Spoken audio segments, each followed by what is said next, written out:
Welcome back to the third episode of the Scindian Podcast.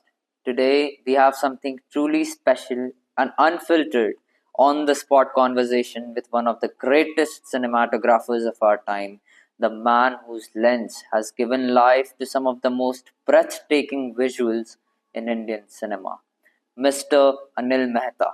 If you have been mesmerized by the stunning frames of Lagan, the dreamy visuals of Hum Dil De Chuke Sanam, the grandeur of Veer Zara, then you have already witnessed his magic. So sit back and enjoy as we unravel the vision of a man who paints stories with light and shadows. Thank you, sir. Thank you for your time. Thank you very much. Sir, generally we see you shooting a lot of films, but today you are here and we are shooting you. So how do you feel? I feel very uncomfortable because on this side of the camera is really not my space, and I haven't been on this side for very, very long. So yeah, it is. It's discomforting, but it's also, it's encouraging to think that people are interested in what I do, and what it means to the young ones. Definitely, sir. And you are an inspiration for a lot of cinematographers and actors as well. Sir, right now I came to know that you wanted to become an actor. I didn't want to become an actor. The fact is that I did all the school plays. I also, when I went to Delhi in college, I was part of a theatre group. Okay. First, I was part of a theatre group called Ruchika, Okay. which did proscenium stuff. And then from there, I graduated to street theatre. We had our own little gang of friends. And we did, very actively did street theatre. The inspiration at that time was from Balu Sarkar, who was a playwright from Calcutta. And very progressive plays, that all the stuff that he had written, which we took forward to our colleges and to, let's say, the public spaces in Delhi. Okay. It was a very, very, how should I say it, very energizing time for us as young people. So, one question intrigues my mind right now. From being a student of the Scindia school to becoming one of the most renowned cinematographers in the country and producing a lot of amazing films for the Indian cinema. Please explain your illustrious journey, sir. So you're making it sound like, oh, what a glorious journey you've had. Yes, it's with hindsight that you can say it, that it was a glorious journey. But when you're going through it as a young person and then as a young professional, let me tell you, it's not easy, and it's very confusing, and it's damn tough. Because having chosen this path of not being, let's say, in a slotted kind of professional curve, which would mean engineering, management, the works. Definitely.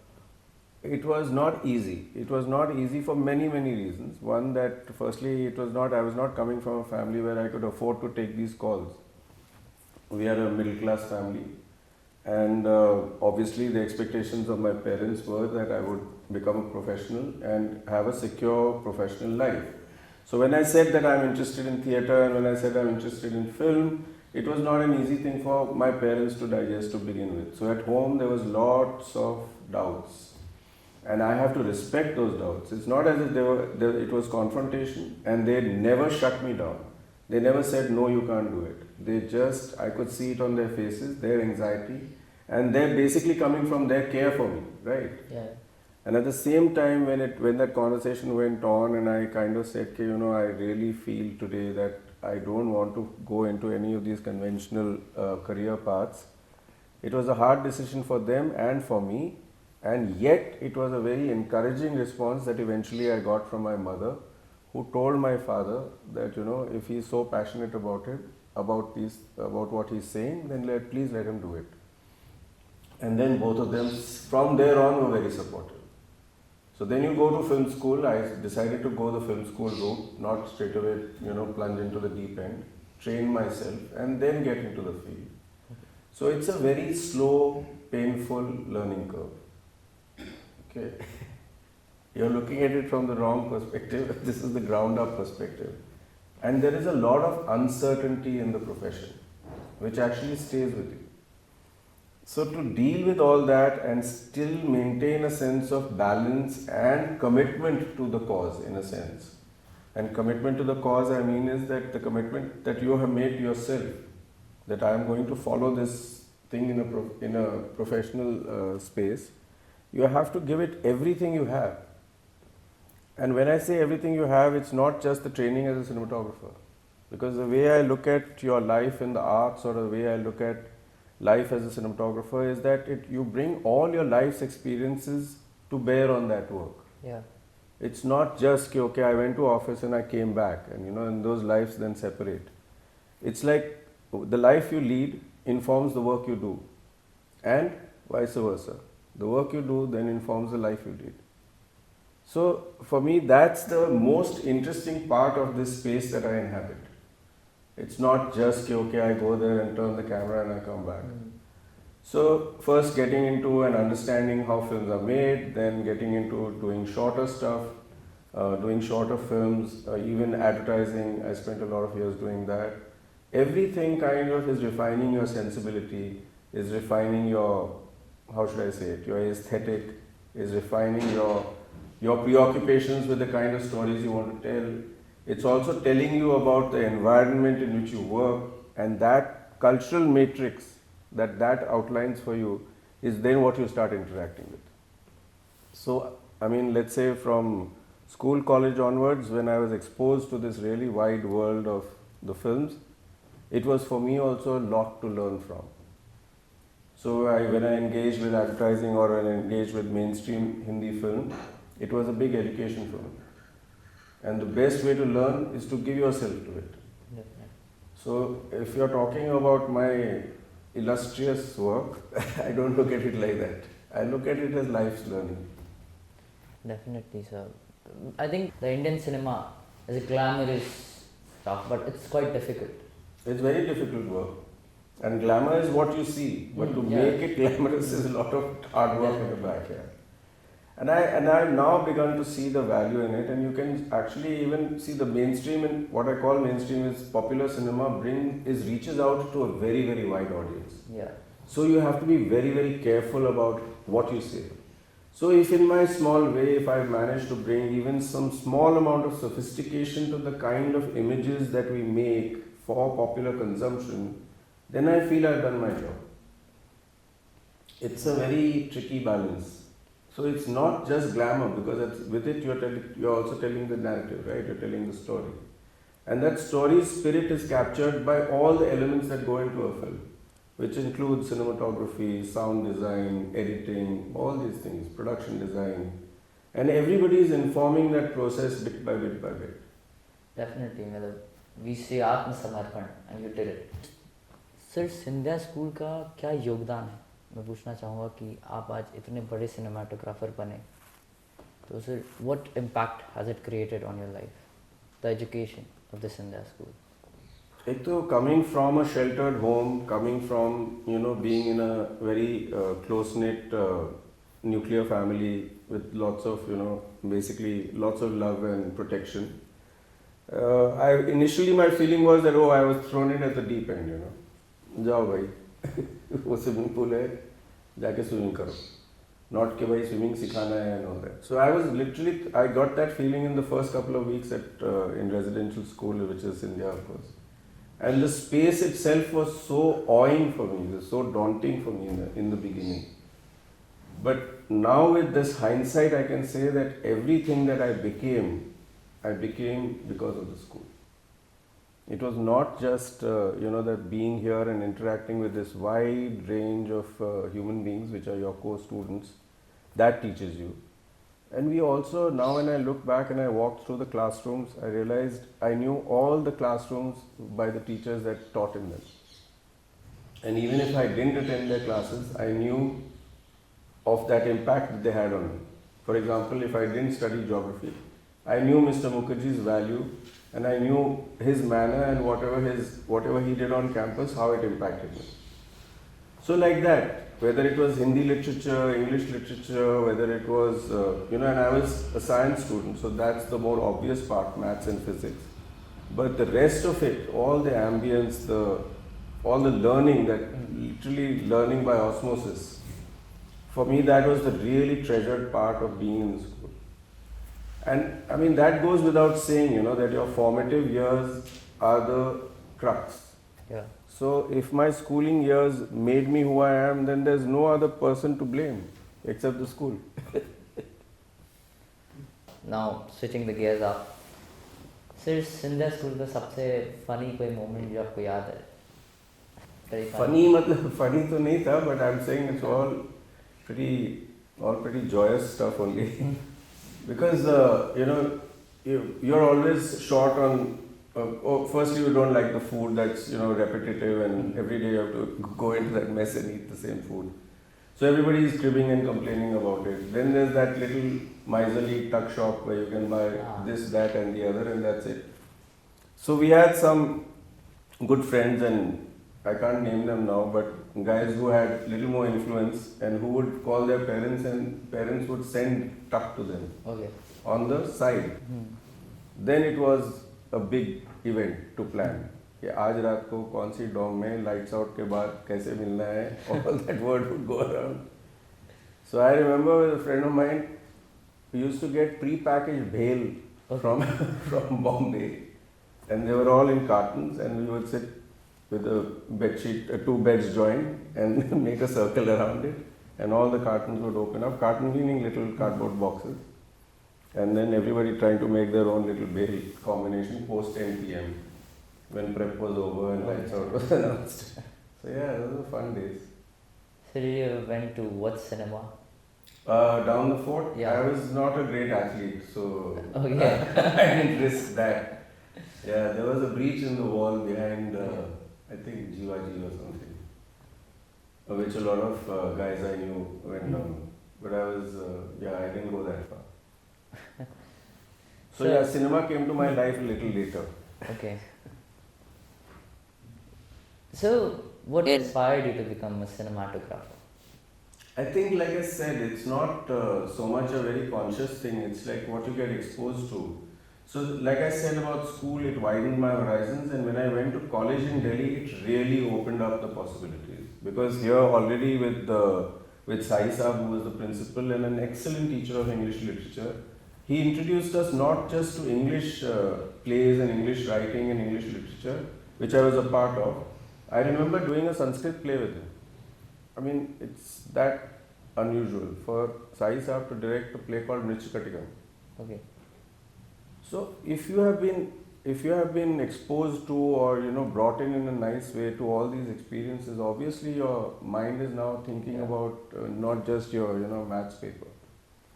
So when I went to college, the same thing happened with me. I got involved in theatre groups. I got involved with the film screening. There was a cine club in the university, which I started arranging screenings. So my interest in the arts or in cinema particularly kind of grew by being in Delhi University. So theatre brought me to Mandi House. Mandi House is a series of art galleries. So you would just be hanging there and browsing around and killing time sometimes and just having chai, but you would wander through the art galleries. Or you would just drop into some play that was happening because some friends were there. Or that NSDA had a repertory company and they had a series and their festival was on. So that exposure, I think, is what triggered all that interest, and then I decided that I have to make it focused. Otherwise this is it's not, I can't afford it. Simply because my college will get over and then what? So then when I started narrowing down those choices and thinking about it and gave it a hard thought, then I zeroed in on cinematography. And then the only place to do cinematography was Pune, FTI Pune. So you went there I went there and I got a very good grounding in that thing because that's also a great institution. Yeah. And then, like I said, you get lucky. Yeah. Things happened. Things happened in the sense that even the early directors that I found, Sanjay Bansali's first two films and my first two features. So both of us started off together in a sense. So luck comes to those who believe in hard work. So you did it. I'm glad you're saying it. I don't know what happened with me, it was for me, it was like coincidental, yeah. So with Bansali getting off to that start, and then Hamdil was not even finished. It was not even out when I got the call from Amir and Ashutosh saying, come and meet us. And I didn't know for what. And I didn't know why. I still don't know why they called me. Because Hamdil was not out. Okay, I can say, I made Hamdil was a successful film. They saw it, they probably liked it and they called me. It was not out. They called me. for a meeting. And obviously then when I had read Lagan's script and all that and met with Ashutosh, I didn't take 2 minutes to say, yeah, this is something I'd like to be involved in. So, if you could collaborate with another director, who would it be from the Indian cinema? I think many people, it's not one person. So here's the thing. Firstly, it's a politically loaded question. Second, that it doesn't have a straight answer. The thing is that I treasure working with all the directors. Because like I said earlier, for me it's a learning curve. And everything that I can absorb from them or their qualities will inform my work further.